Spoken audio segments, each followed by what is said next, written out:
On average, you'll have to wait 31 days to see an OBGYN. And if you're dealing with an infection or outbreak, you know you need care fast. That's where Wisp comes in. Connect with a U.S. licensed provider online and pick up safe, effective treatment at your local pharmacy that same day. Plus, get birth control and more delivered in all 50 states. Take control with comprehensive sexual and reproductive care, all from your phone. Wisp. That's hellowisp.com. The waiting room can wait.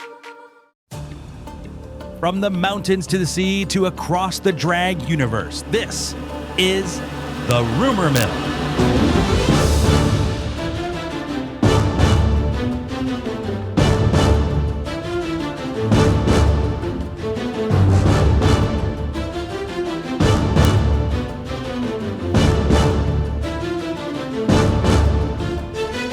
Working with Mistress was one of my worst experiences and shadiest experiences. She's a big fat rat.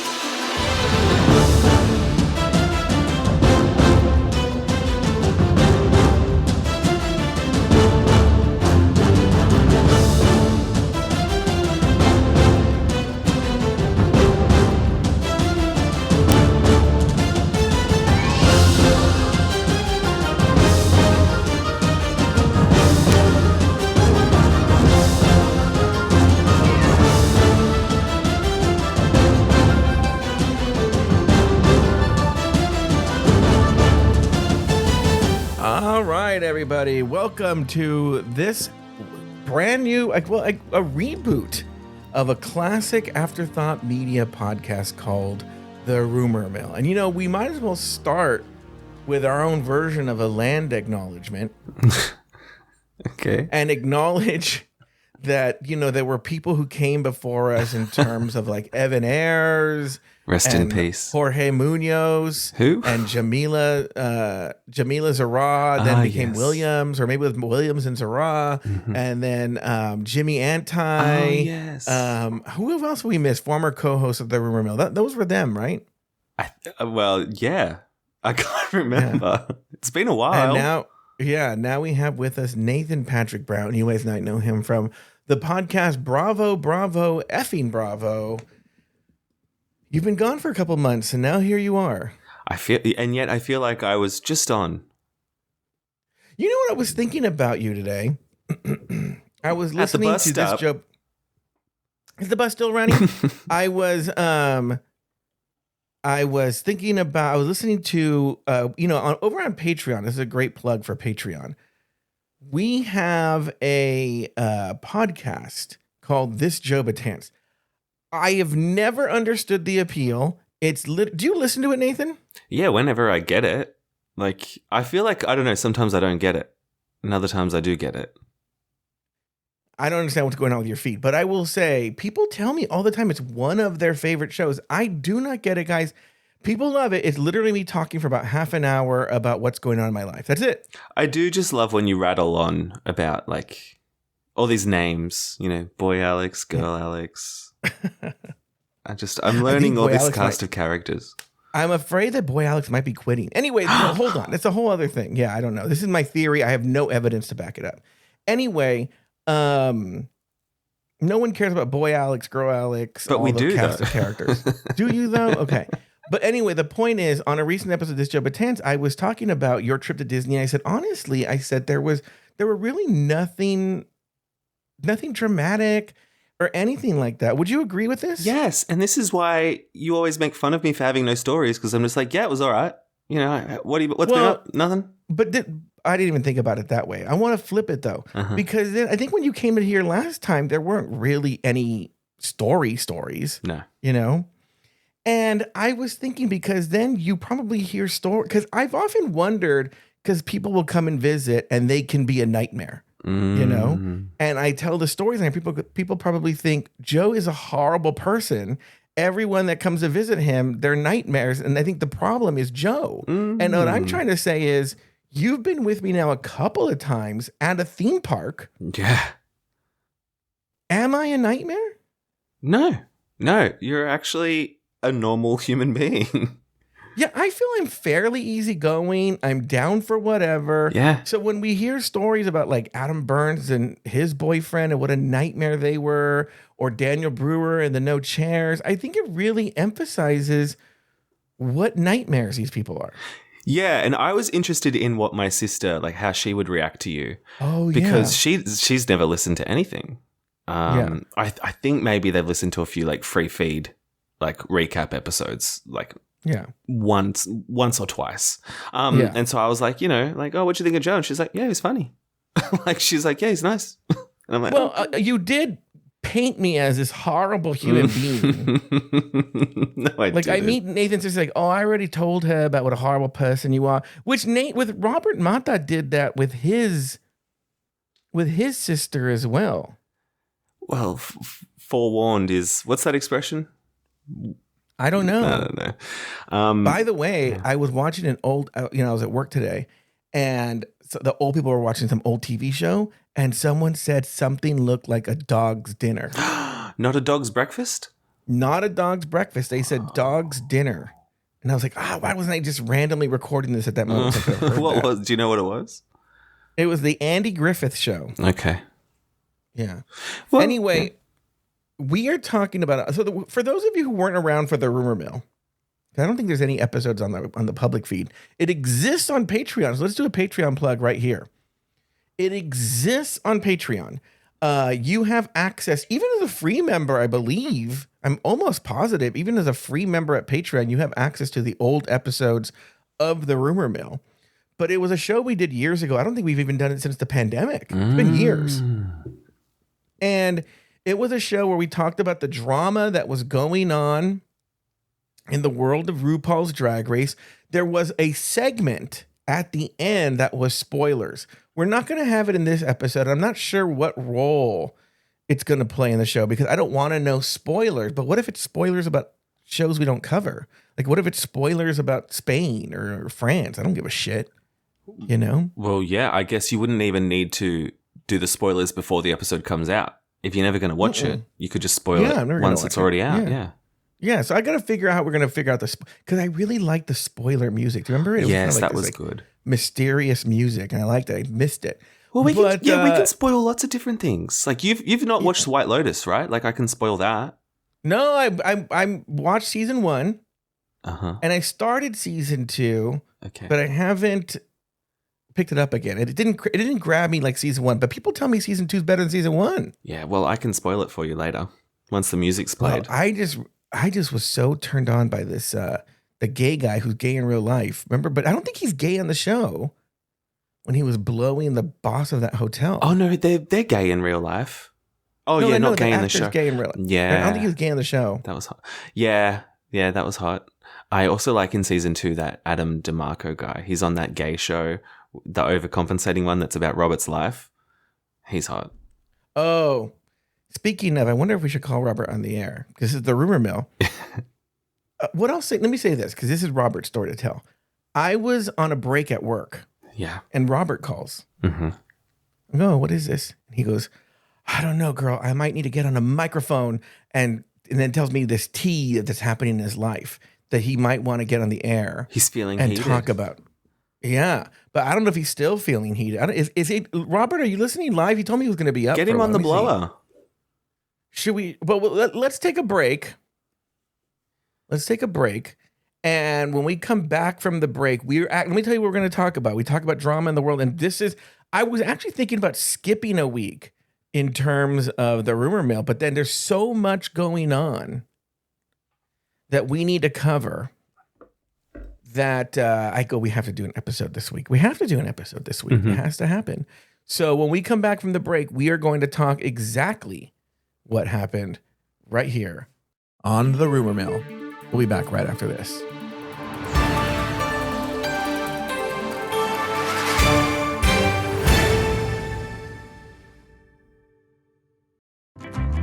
What does every USAA member have in common? Family. We're one big family who supports the military community and their eligible families. And if you, your parent, or spouse served, you could join our family and save big on auto insurance. Visit USAA.com/join today to check your eligibility. Membership eligibility and product restrictions apply and are subject to change.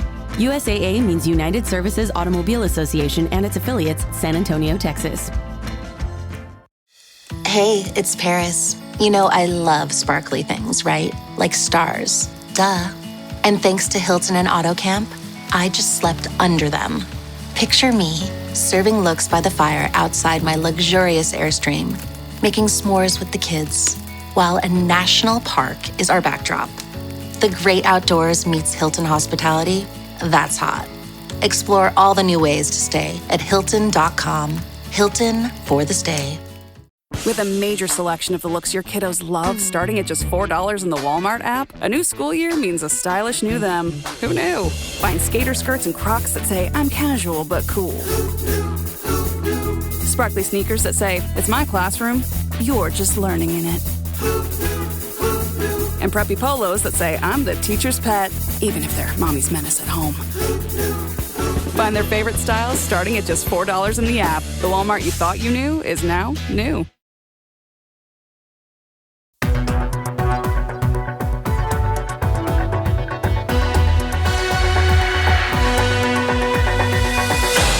And we are back again with the rumor mill. Nathan. Yes, Josito. Which is funny because you can't say I'm not Robert. Yeah, you can't say I'm not Robert because then you would be a contrarian. And that means you would be, then It's you're a Robert. Self-fulfilling prophecy. Yeah. It would be weird if you said, I'm not Robert. You'd be like, oh, that's such a thing Robert would say. All right.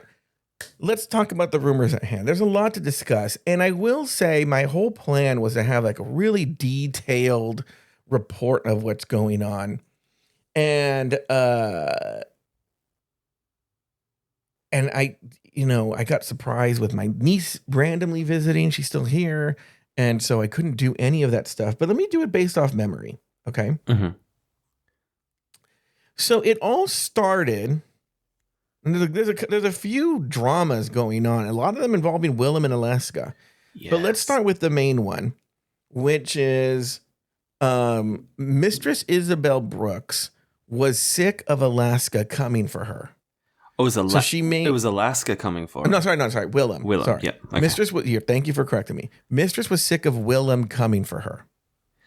So she makes this 15-minute video where she's essentially like, listen, bitch, stop it. Stop attacking me. And you're a horrible person. And if I see you, it's on sight. Am I wrong here? Yeah, but what did she think would happen with that? Like, Willam's not going to receive that and then not clap back. Like, what is this mistress doing?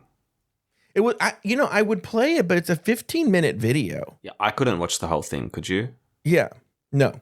Did you? But the 15-minute video. I did click through it, and I noticed that like halfway through, she does like a BetterHelp ad. Oh, Did you see this? Yeah. And I'm just like, what? Who at BetterHelp is like scouting? Like, who's their ad person that thinks that this takedown of Willam is a great spot for like a mental health ad? I think they secretly love it. I will say Mistress isn't the first person I heard do that. I think Bob and Monet used to do something similar too. It's funny. Where they would be talking shit to someone and they would then go into a BetterHelp ad for that person or something. Anyway, which as someone who used to do BetterHelp ads, I totally respect it because it was so hard to do those ads. Yeah. Because, it was so, how many different ways could you talk about using BetterHelp? Yeah. Anyway. So she goes on there. Essentially, she attacks Willam. Just leave it at that. Because I don't think the whole point is to really dissect what Mistress was saying. Because if I'm being honest, I don't know what your take is on this. Like, here's the deal. Before we even get into any of this, and I'll tell you where I'm coming from in my brain.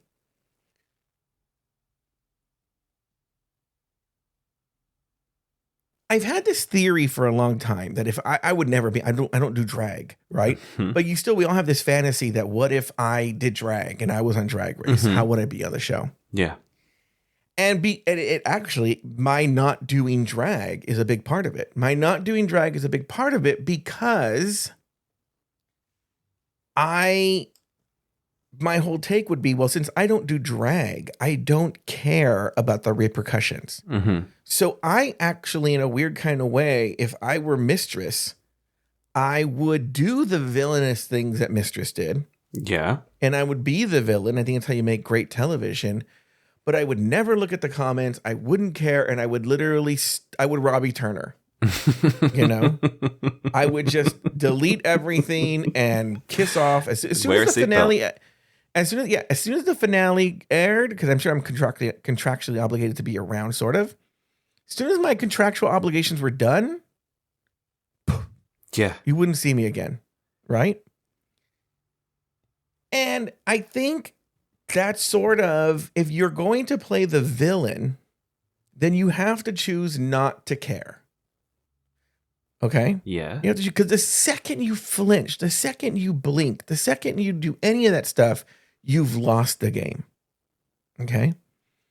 So by Mistress making this video, after you pull all the villainous shit that you pulled on All Stars 10, I don't take any criticism of any human being, and we're going to get into it today. Nothing she can say can I ever take seriously. I agree. I don't really believe anything she says, or like, yeah, I just don't take it seriously, like you said. But maybe that's part of her, like, so I don't know if like her bookings have been harmed or whatever, but like clearly YouTube videos are her new like little ad revenue or whatever Patreon she's doing with these 15-minute clips. And maybe like she's getting eyeballs, and maybe it's not, you know, the worst little marketing spin she's been doing. And I guess like, I don't know, do you think this is detracting from the storyline that was happening at the end of All Stars, like with her being the big villain, or now we're talking about something else, but she's still in it? Like, we're not talking about Ginger. Well, no, it's true. It's keeping her name in everybody's brain and lips and everything like that. But what I'm saying though is, this is before we even get to what she's talking about. This is before we even get to anything she's talking about. Mm-hmm. She could be telling me the truth, by the way, that the sky is falling, and it really is. Yeah. And it's not that I don't believe her, because she has receipts for some of the things we're going to talk about today. She has receipts. But I'm just like, all right, I don't care. Yeah. I don't care. That's sort of the price you pay when you play the villain. Mm-hmm. Like if Lex Luthor is all of a sudden, you hurt my feelings, or I'm mad at you, I'm like, oh, okay, well, you're Lex Luthor. Yeah. Yeah. You know, I don't give a shit. You're Lex Luthor. You're the Joker. You're the Penguin. Yes. When you choose to do that. Yeah. Part of me is also like, oh, okay, so you're coming after Willam, but like everyone's already come after Willam. Like, who cares about Willam at this point in time? Like, I've always liked Willam, but like over the past few years, like I've not listened to Race Chaser and that, because I feel like there's just that negative edge. It makes this show look like super positive. You know what I mean? Like, yeah.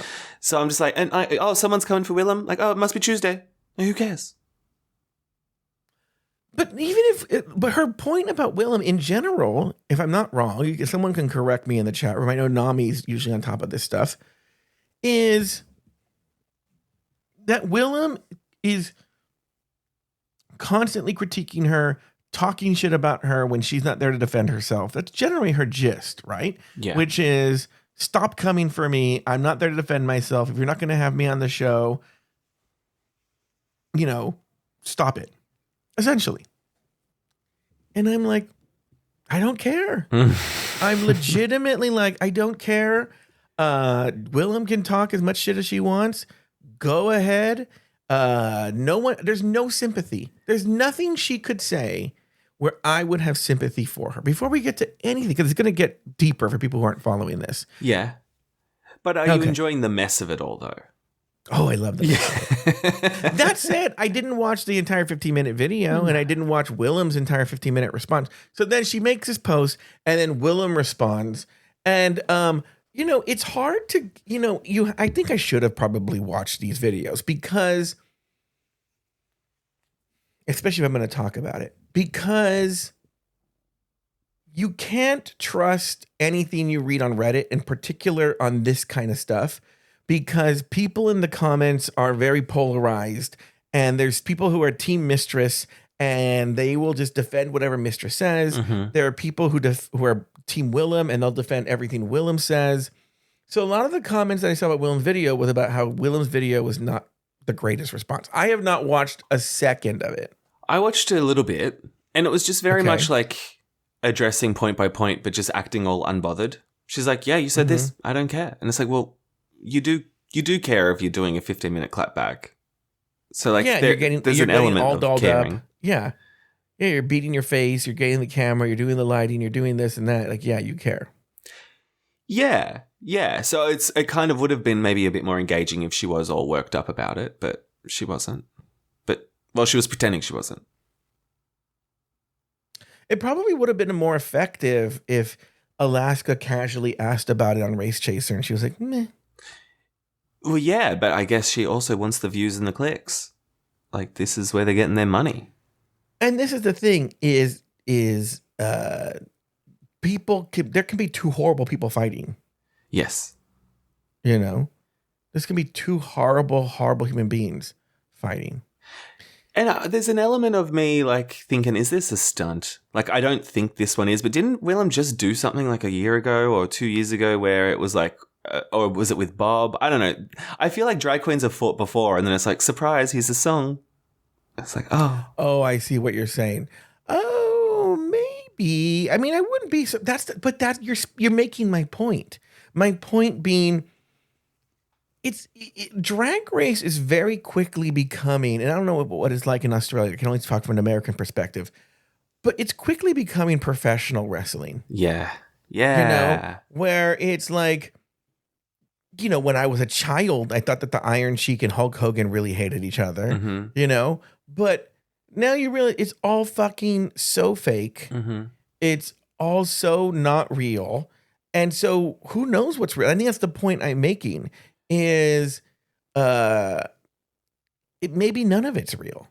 Who cares? Yeah, well, I think people care too much these days. Like back in the 90s or whatever, I didn't care if the Undertaker was paying his designers, you know, but now it's like all of a sudden we need to know everything about these drag queens' personal lives, how they vote, who they donate money to. Like, it's just like, let them just be drag queens, and then the mess is fun. It's like they're not role models. So now let's go on in the story. So Mistress makes a video, Willam makes a video. Who cares, right?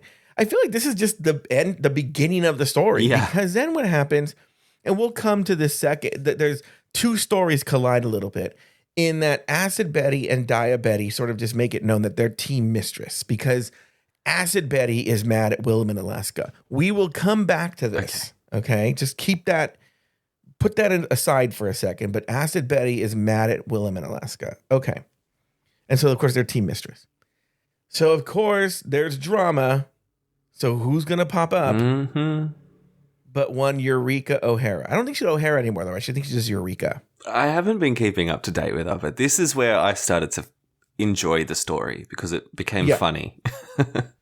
So then Eureka just makes it known that she is not a fan of Mistress. She calls Mistress a fat rat. Okay. And that she's not a good person. And I'm sorry, Eureka calling someone a big fat rat?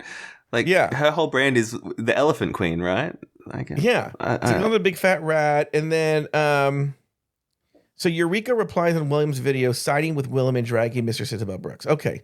By the way, credit where credit is due. Credit to the user Annie J. Hawk at the RuPaul's Drag Race subreddit for actually detailing what's been going on here. So Eureka replies on Willam's, and she said, I'm going to read it. This is what Eureka reads. Because to me, this is the part where it gets interesting. Yes, agreed. The Mistress stuff isn't that interesting. The Willam stuff isn't that interesting. They're just mad at each other. Yeah. Okay. Working with Mistress was one of my worst experiences and shadiest experiences. She's a big fat rat. Pretended to be my sister to cover her ass until the fans were fully on her side, and she stopped picking up the phone as soon as she accomplished her evil intent. Ooh. She's a true villain that must secretly be in a lot of pain. So Willam, you win. Period. I'll never forget when I was struggling to get ready for Canada versus the world. You opened your wardrobe to me and kindness.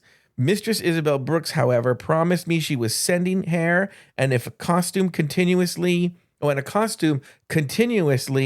a point. I counted on things from her. Then she went MIA when I confronted her on her show. She said she'd send me the let's see.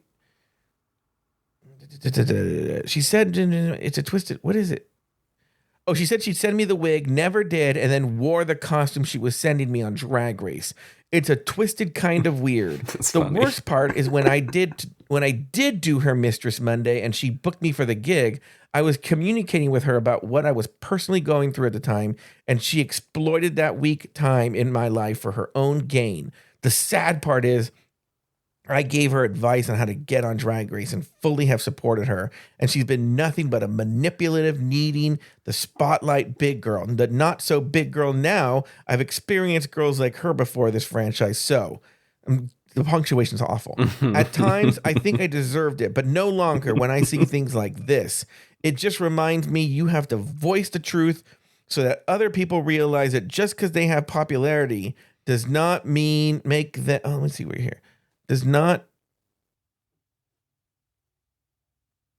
I don't know what that last part says. Oh, make them good people or right. And then Willam responded, sister, I've had a gazillion chances and flops and cancellations, and I deserved every one. It's about surrounding yourself with good people who share your visions and putting up more W's and L's. I'm texting you right now. And Eureka O'Hara said, same, sister. So that was that. That was just Eureka decided to weigh in. Okay. Out of nowhere, unprompted. I do think it's kind of fucking funny for Mistress to be like, yeah, I'll send you this costume. Yeah, I'll send you this costume, and then to go on and wear it on the show. That's the kind of villainry that I just fucking love. It's also just very drag. It's just a drag drama. But like you said, you don't really believe what Mistress says. Like, I don't believe what Eureka says. It's not that I don't believe it. It's more that she's talking, and because I just think she's a horrible villain, it's not that it's untrue. Mm-hmm. It's that whatever negative experience you had from this, I feel either there's another side to the story and you had it coming, or I just don't care. Well, with Eureka, I'm like, I just don't believe you. No, that's true. I could see that too. I know she's kind of known for being a liar.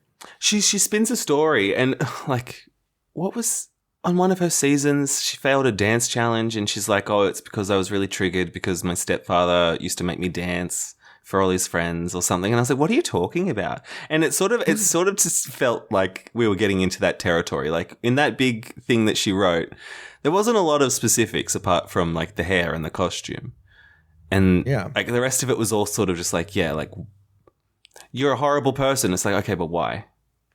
Yeah. Okay, so then Mistress responds. Yeah. And Mistress says, once again, a public statement deserves a public response.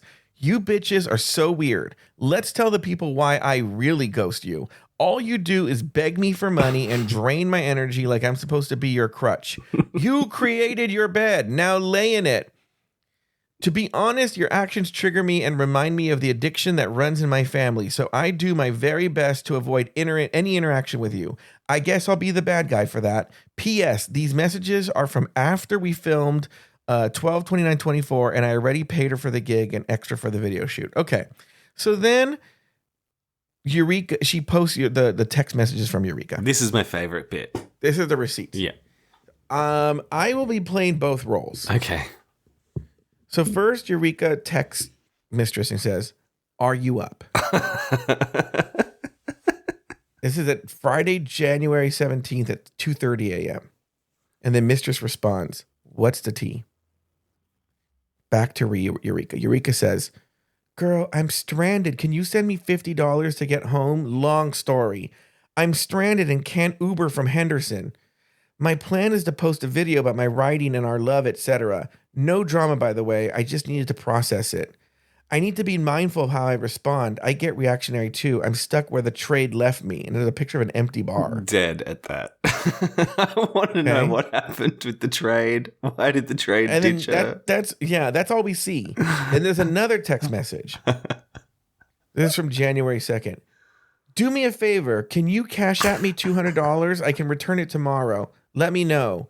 Waiting on transfer stuff. It's a struggle during tax season and the drugs. LOL. What does that mean?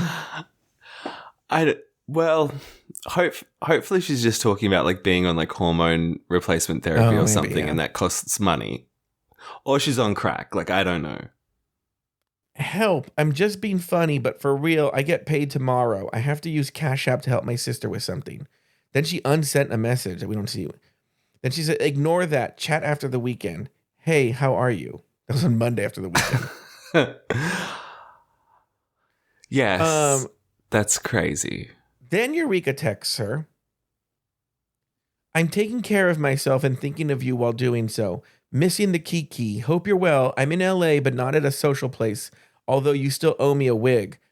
I want a fresh mistress wig. LOL.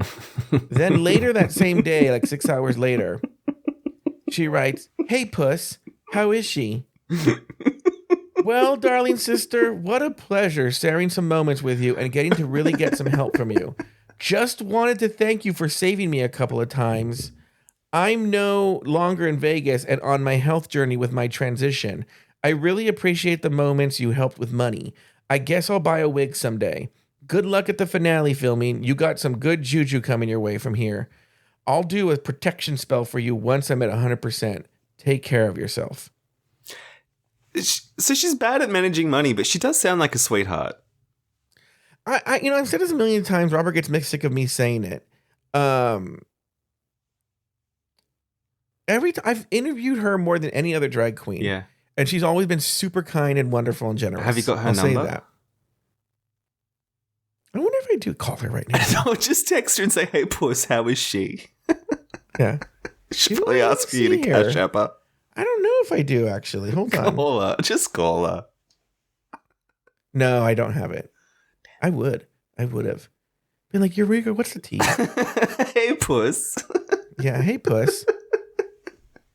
That's the end of that drama. We're all fascinated by where it goes. We're in the middle of it. But we are currently at around 30 minutes. I want to keep the show sort of short. So maybe next week we'll see how the Acid Betty thing plays out. We'll cover that next week. Okay. And because here's the deal. You might as well save it for next week, because what if there's no drama this week? And then next week we're like, I don't know. There'll be drama. Kenny Davenport bought a shoe. So we'll save the Acid Betty thing for next week. And that gives me a chance to pull clips, and maybe we'll see. Cause I don't think we've totally seen the end. Maybe we have, of this Willam, Mistress, Eureka thing. Mm-hmm. It gives me a chance to do some homework, do all of that. So why don't we call it a day there? Nathan Patrick Brown, we can find you at Bravo, effing Bravo. Mm-hmm. We'll just call it a day there. Thank you very much. There's going to be, I think, a theme song here. Okay. I don't know. I got to pick all that stuff. All right. So bye, puss. Happen later. All right. Goodbye.